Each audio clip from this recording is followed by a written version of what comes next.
Okay, so you obviously won't share it with us, but... I can okay. share it. Yeah, Tribes and the Fog of Dawn. New tribes. I Yes. believe what I said, that there are new civilization models. I believe that there are new tribes that are forming in this foggy picture of the dawn of a new age. So that's the Interesting. title of my book. I think perhaps the course in anthropology will give you even further, because I have been working with anthropologists Absolutely. on something like That's this. all the thinking. That, of course, inspired from what I see, because it's about new ways, but that is more on the philosophical side of this, a more poetic way of looking at these things. Now, at this stage of your life, can you identify perhaps, say, 3 regrets that you had in your life, things you would do differently, things you would do earlier, things you would do better, if you lived it all over again and God's given you the privilege of doing it again? Regrets, I don't know, because I wouldn't do them differently. Perhaps But not regrets. But you know. things that I felt one day, and recently I was talking to my wife and I told her, you know something, since the age of 18, I did not live in the same city of my parents. So I did not have this pleasure that you can come home and you see that your father or your mother is there with the kids, etc. I see them in vacation.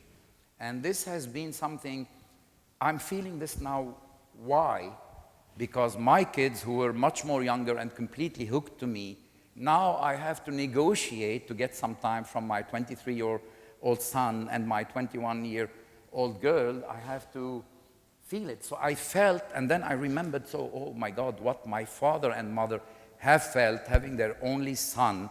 I have sisters, but I'm their only son, having to count the time that they spend with him. But these are the circumstances of life. You know, Beirut, we couldn't, they were living there.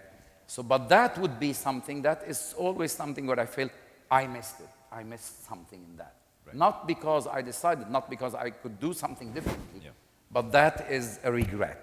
I would have loved to have a life where I'm much more in interaction on daily basis, not on the exceptional basis.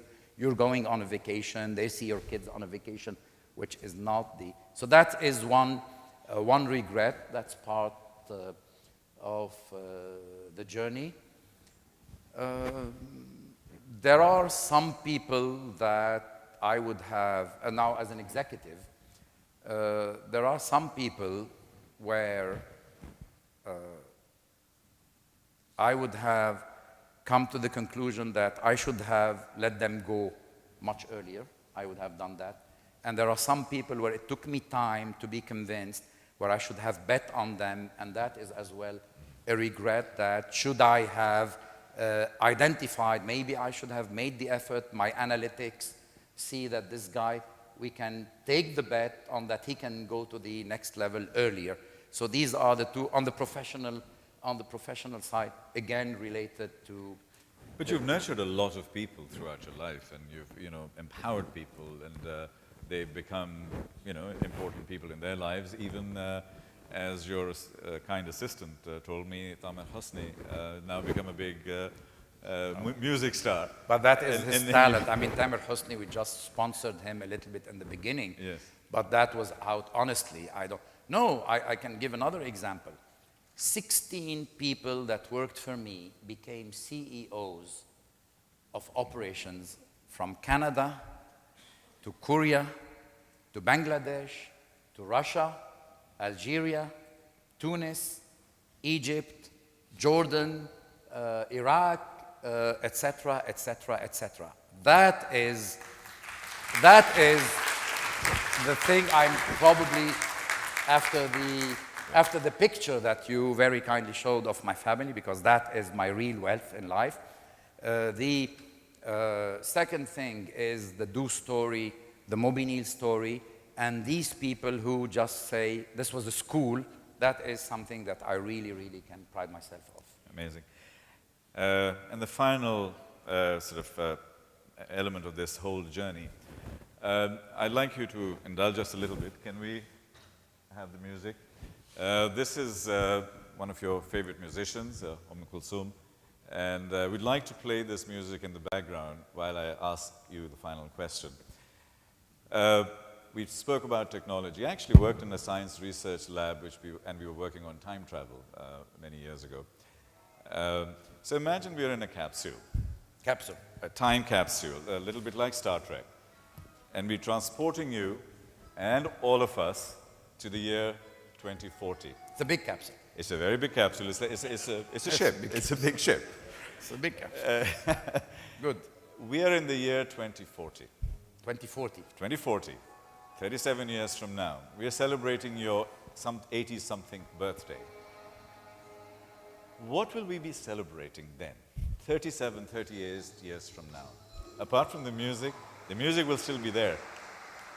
This music will still be That's there what I'm for saying. the coming 100 years. Yeah. This music will still be there for the coming... You have identified the 16 people. Now we have about 200 people here. What will we be saying? Like, wow, we met him when he was at DO. Now, 37 years later, these are the amazing things he's done. What are those amazing things left for you to do? In 2040, various events will happen. First of all, my wife will still be young. Which is also a constant.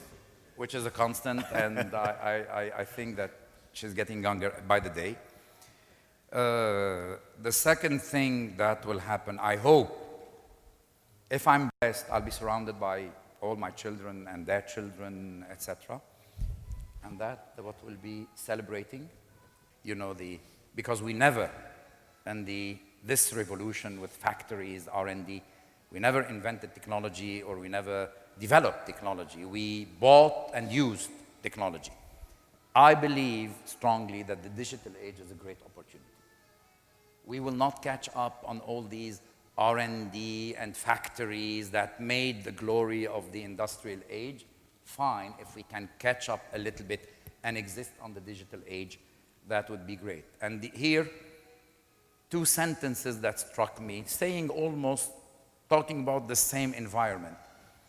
In the ancient time, the glory of the Arab world and the Andalusi part, there is a poet, and the poet said, I'll translate it, this is the beloved person who came to visit the beloved, and he asked her, weren't you afraid of the guards? And she said, when you want to ride the sea, you're not afraid of drowning. Yes. This is a mindset.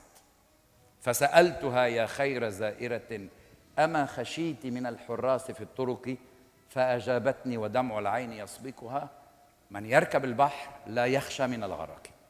That's one thing.